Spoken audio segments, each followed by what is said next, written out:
எளிய முறையில் ஆண்களும் சரி சிறு பிள்ளைகளும் எளிய முறையில் குழம்பு எதுவும் இல்லாட்டினா தயிர் பாக்கெட்டு வாங்கிக்கணும் பாருங்கள்.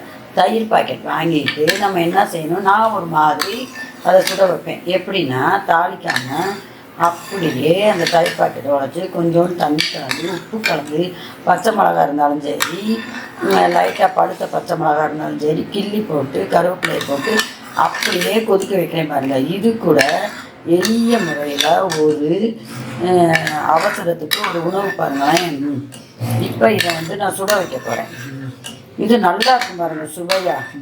இது ஒரு மாதிரி இருக்கும். அவசரத்துக்கு நம்ம லைட்டாக கொதிக்க வைக்கிறப்ப நல்லாவே கொஞ்சம் கொதிக்க வச்சிட்டிங்கன்னா குழந்தைகளுக்கு கொஞ்சம் சளி பிடிக்காமல் நல்லா இருக்கும் பாருங்களேன். குழந்தைகளுக்கு ஒன்றும் செய்யாது. அதனால் எந்த சமையலுமே ஒரு நிறைய சிஸ்டத்தில் செய்யலாம் பாருங்களேன். நானும் இப்படி தான் அவசரத்துக்கு செய்வேன்.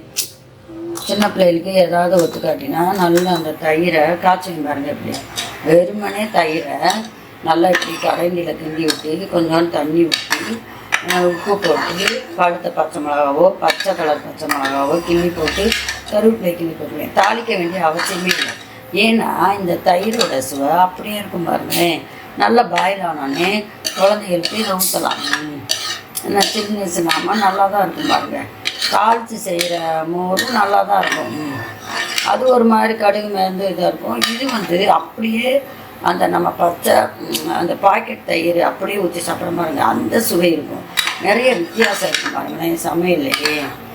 அப்போ இது ஒரு மாதிரி அப்பக்கப்போ அப்படி நல்லா கொஞ்சம் பாயில் பண்ணோன்னே இந்த பாலை காய்க்கிற மாதிரி கொஞ்சம் பாயில் பண்ணணும். இது அப்படியே நல்லா இருக்கும் பாருங்கள். இது ஒரு வித்தியாசமான டேஸ்ட்டு பாருங்களேன். அவசரத்துக்கு ஆண்களும் செஞ்சுக்கலாம். எதுவுமே இல்லாட்டினா கூட தயிரை இப்படி செஞ்சு நல்லா சுட வச்சு சாப்பிடலாம். அப்போ ஒன்றும் செய்யாது பாருங்கள். நம்மளுக்கு குழந்தைகளுக்கும் நம்ம தைரியமாக கொடுக்கலாம்.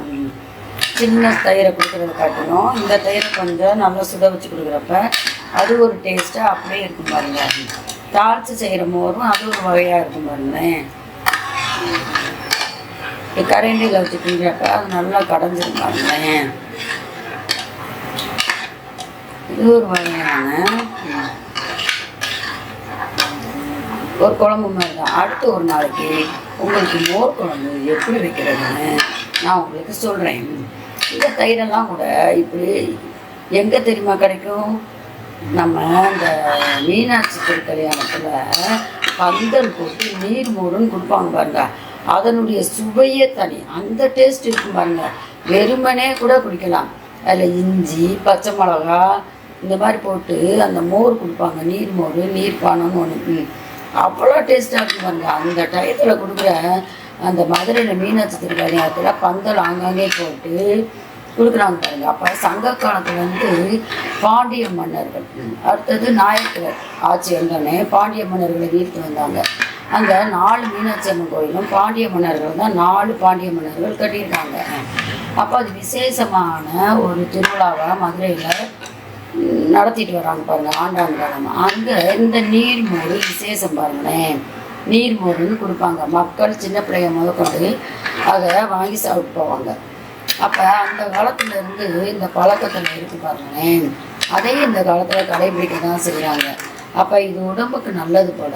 அதனால தான் அந்த காலத்துலேருந்து நம்மளுக்கு இந்த பழக்கத்தில் இந்த திருவிழா காலங்களில் கொடுத்துட்டு வராங்க. அது மதுரையில் மட்டும்தான் அது அந்த திருவிழாவில் விசேஷமாக அந்த நீர் மோரும் நீர்பானம் அந்த மாதிரி கொடுப்பாங்க. அந்த கருப்பட்டி போட்டு புளி கரைச்சி அது ஒரு வகையான டேஸ்ட்டாக இருக்கும் பாருங்க. அது என்னமோ கடவுளோட அந்த அருள் அதில் இருக்கும் போல. அவ்வளோ எல்லாருமே ஒரு தானமாக நேர்த்திக்கடனாக அதை கொடுப்பாங்க.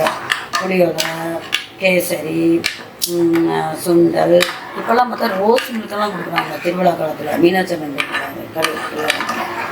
அதனால் இந்த நீர்மோர் ரொம்ப விசேஷமாக நம்ம உடம்புக்கு நல்லது பாருங்கள்.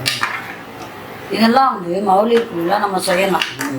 வெறுமனே மோர் வச்சு மோர் குழம்பு வச்சு கூட காய் விட்டு ஒரு சின்ன ஒரு சிற்றுண்டியாக நம்ம செய்யலாம் பாருங்கள். இப்போ நல்லா கொஞ்சம் கொதிச்சிருச்சு பாருங்களேன், பாயில் ஆயிடுச்சு. நம்ம இதை இறக்கிடுவோம். நன்றி, வணக்கம்.